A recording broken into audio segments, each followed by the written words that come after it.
You're listening to the MotherToBaby Podcast, medications and more during pregnancy and breastfeeding. Ask the experts with your host, genetic counselor and mama of 4, Chris Stallman.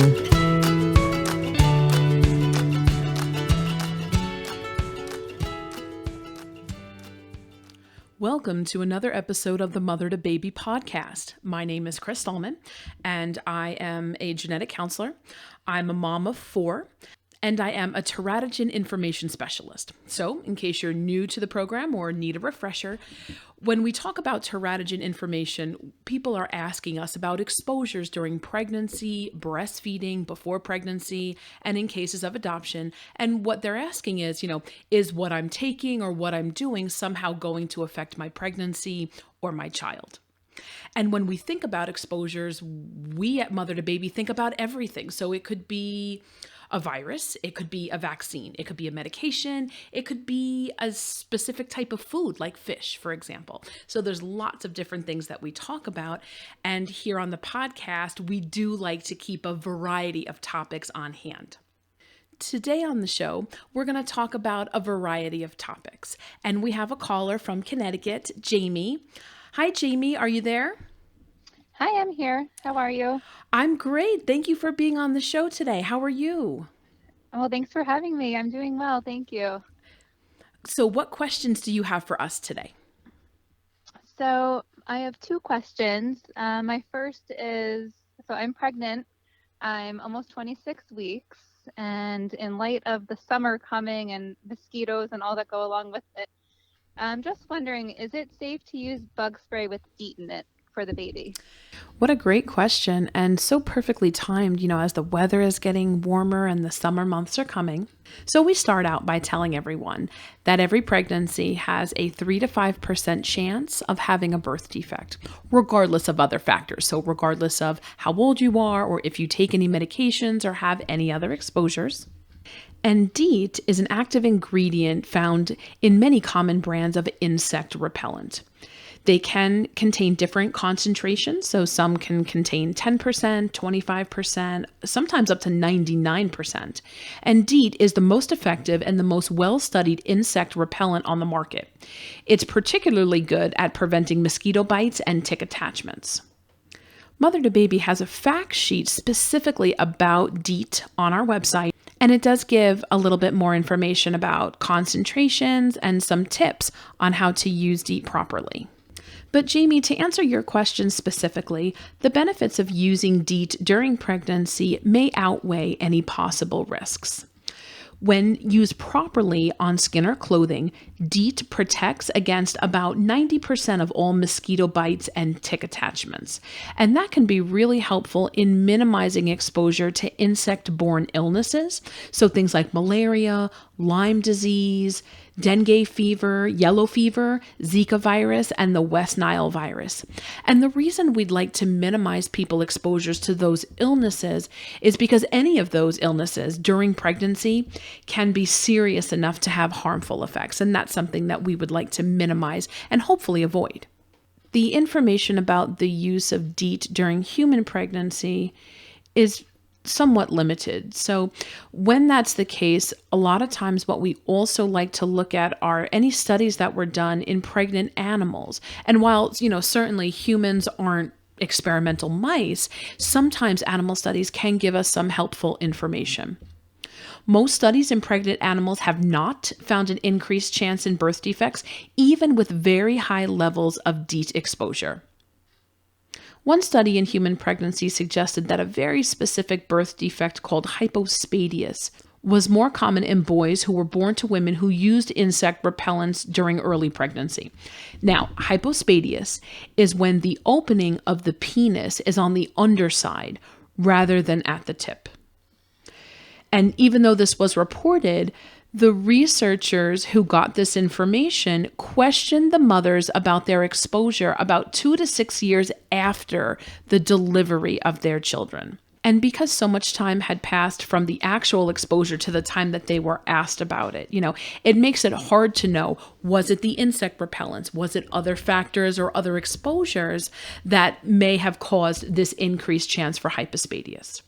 Based on the available information from animal and human studies, it appears that exposure to DEET, when done as directed, is not expected to greatly increase the chance for birth defects. And again, for a lot more information on DEET specifically, but also on other ingredients in insect repellents, please feel free to visit our website at MotherToBaby.org. That's great. That's really good to know. We don't have to go out and buy anything new for the summer. Yes, I would agree. Unless it's old or expired, you may want to think about that. Not that it's necessarily bad, but and you may need more at some point. So Chris, my next question is, since summer's coming up, is it safe to use sunblock while pregnant?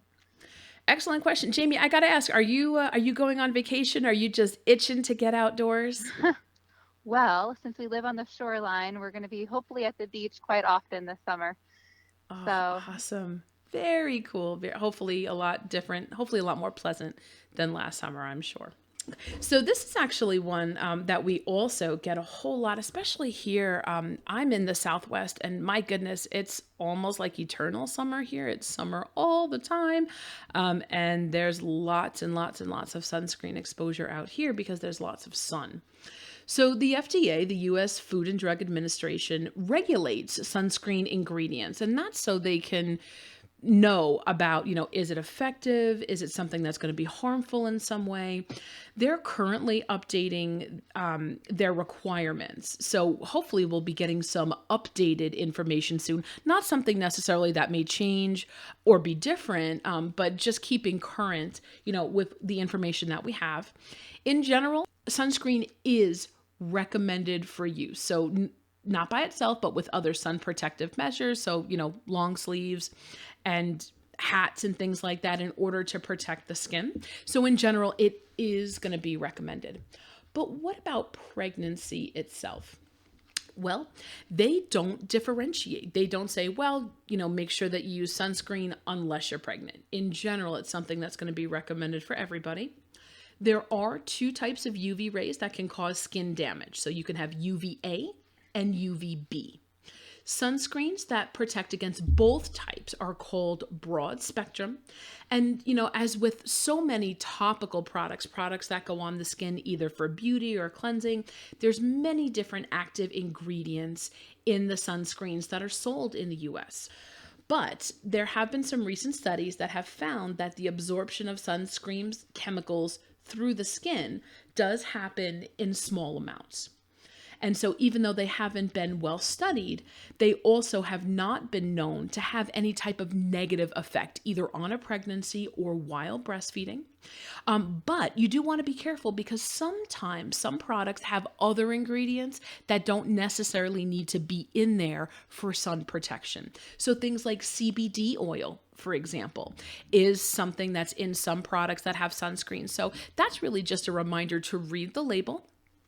And if there's anything unusual, anything you don't recognize, which wouldn't be surprising, because I see these labels all the time, and a lot of these ingredients are unrecognizable to me because they're long names that I couldn't even pronounce if I wanted to. But if you see anything in your sunscreen in terms of ingredients and you have a question about it, that is absolutely a good time to contact MotherToBaby, because we would be able to look up and see if there is any information about the use of that ingredient in pregnancy or breastfeeding. So if you have any questions about specific ingredients, feel free to let us know. Great. Thank you so much. Thanks, Jamie, for calling in. And that's a great time to stop and remind all of our listeners that, we love to have callers, people who contact us with questions, people who want to be on the show. So if you have an idea for a podcast, if you want to be on the podcast, if you have a question, we would be happy to hear from you. So make sure that you contact us.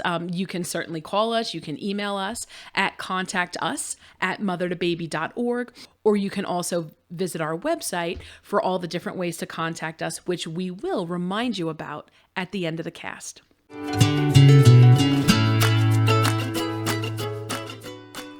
Recently, I had an interaction with a very, very nice partner of a person who is pregnant. It was before Mother's Day, and it was their partner's first time being pregnant, and therefore their first Mother's Day. And so this individual contacted us and said, I have all these great ideas for what I want to do for my partner, but they're pregnant and I don't know if that's going to be okay to do during a pregnancy. So thought I'd bring this up just as a bit of a lighter note. And one of the things that we talked about was hair treatment. So initially, this person had said, hey, listen, I really want to get my partner a day at the hair salon so they can have their hair done and maybe colored. But is that okay? Is that something that is going to be harmful to the pregnancy in any way? And we get that a lot of times. People ask about things like hair dye or just having, any type of hair treatments. And the good news is that when they're applied properly and used as directed, hair treatments, including hair dye, are not expected to increase risk to pregnancy. Now, anyone who's had a hair treatment or been in a hair salon may know that sometimes the smells in the hair salon are really, really strong and can make even non-pregnant people feel nauseous or queasy. And that's typical. What we would say is, you're not necessarily getting a toxic exposure because it smells bad or because you may feel a little queasy, especially during pregnancy when, your stomach may not be as strong as it once was. But it would be a good idea to, take a break, get some fresh air, especially if you're inside for a long time. You might want to just step outside and get some of that fresh air just to make yourself feel a little bit better. So I thought that was such a cute thing. How do you get gifts for people who are pregnant, not knowing if it could have this effect? And I was so glad, that we had this exchange. Something else that I was asked about in relationship to a gift on Mother's Day was going out to dinner. So now that more people are getting vaccinated, now that restaurants and other venues are opening up again, we've gotten questions like, okay, I'm able to do this. And the particular question that I got was, my wife loves sushi and raw fish. Can I take her out to a sushi restaurant for Mother's Day? I've heard some mixed things about that. And so in general, eating raw fish, raw meat is not going to be recommended during pregnancy. And that's because there could be a chance for a foodborne illness. And, it really would depend on what it is. So what could happen with raw fish can be different than what happens with raw meat. But in general, the consensus is if you're pregnant, to eat food, including meat and fish products that have already been cooked to a safe minimal temperature. So actually, we have a fact sheet about this on the MotherToBaby website. It's called Eating Raw, Undercooked, or Cold Meats and Seafood. And we do have a listing of different things. So fish and shellfish, pork, beef, hot dogs, and so on, with the safe minimum temperatures that these foods should be cooked to. So in a lot of cases, there are ways to enjoy your favorite foods and still feel good about that during pregnancy. And that brings us to the end of another episode of the MotherToBaby podcast. Jamie from Connecticut, thank you so much for being here. This has been such an enjoyable experience. This is what we want to do because this is what we do every day. We don't have a whole planned list of things that we're going to talk about with people until we get their question first. We have to know, what's on your mind? What are you concerned about? What can we answer for you? And so because I would love to do so many more of these type of episodes, if you have a question, if you want to be on the podcast, we encourage you, please let us know. We are just so interested in what you have to say and what you want to know. So please feel free to email us at contactus@mothertobaby.org. And as always, thank you so much for listening to us. Please remember that there are several ways to contact MotherToBaby. So of course, you can ask us your questions on the phone by dialing 866-626-6847. You can text us at 855-999-3525. You can go to our website, MotherToBaby.org, and you can view our information there, or you can chat with us from the website as well. And don't forget, you can listen to other episodes of the Mother to Baby podcast on iTunes, Spotify, or however you listen to podcasts. And don't forget to subscribe so you never miss a new episode. And I can't wait to hear what our audience has to say and what they want to hear about next time. Please remember, Mother to Baby is here for you. Take care. Mother to Baby is a service of the nonprofit organization of Teratology Information Specialists and supported by the Health Resources and Service Administration of the U.S. Department of Health and Human Services. It's made possible through generous donations from listeners like you. To learn more about Mother to Baby, please visit mothertobaby.org.